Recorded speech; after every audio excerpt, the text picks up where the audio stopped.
Inspiré par la vision du président de la République, son Excellence Macky Sall, est inscrit dans le plan Sénégal émergent pour relever le défi de la souveraineté alimentaire et asseoir un développement endogène porté par l'agro-industrie. Le projet des agropoles du Sénégal est mis en œuvre avec l'appui de plusieurs partenaires techniques et financiers, dont la BAD, la BID, la coopération belge à travers son agence Enabel. Produit dans large processus de concertation ayant impliqué l'ensemble des parties prenantes, publiques et privées par le biais du LAB, laboratoire intensif de structuration initié par le Bureau opérationnel de suivi du plan Sénégal émergent, les 5 agropoles, Nord, Sud, Est, Ouest et Centre, couvrent l'étendue du territoire national.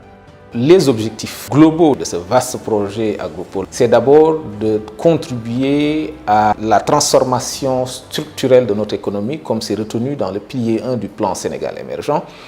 Deuxième objectif, c'est de contribuer à la réduction du déficit de la balance commerciale. C'est également contribuer à la résorption du chômage, surtout du chômage des jeunes. Les agropoles permettront en effet aux collectivités territoriales d'accueillir des investissements privés susceptibles de booster l'économie locale et d'offrir des emplois décents aux jeunes et aux femmes grâce aux efforts conséquents que l'État aura consentis dans la réalisation d'infrastructures structurantes.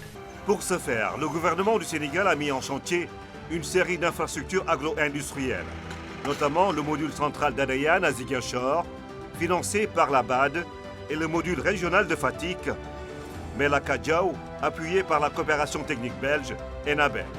En attendant la finalisation des travaux, le Sénégal a fait l'option de progresser sur l'amont de la transformation agro-industrielle afin de garantir toutes les conditions de succès des agropoles.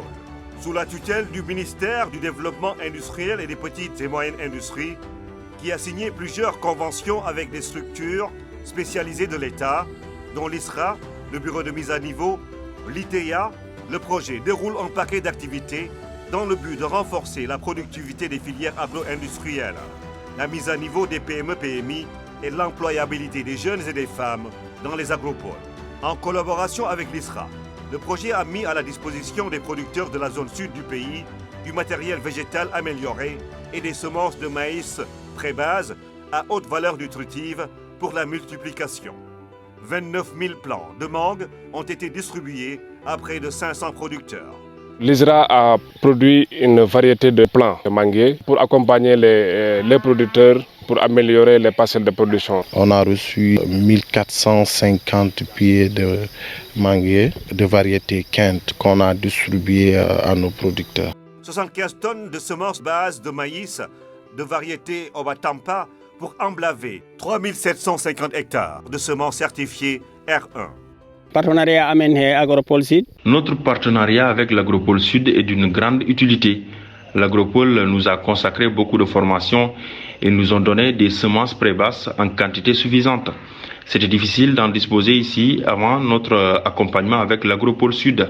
4007 producteurs ont souscrit à l'assurance indicielle proposée en collaboration avec la CNAS. À terme, l'objectif visé est d'accroître de 40% la production des filières prioritaires des agropoles. Quant aux unités de transformation industrielle, les PME et PMI, elles sont appuyées en collaboration avec l'Institut de technologie alimentaire ITEA et le Bureau de mise à niveau. Il s'agit de les préparer au plan technique, technologique et managérial pour faciliter leur intégration dans les agropoles et leur permettre d'accéder à de nouveaux marchés.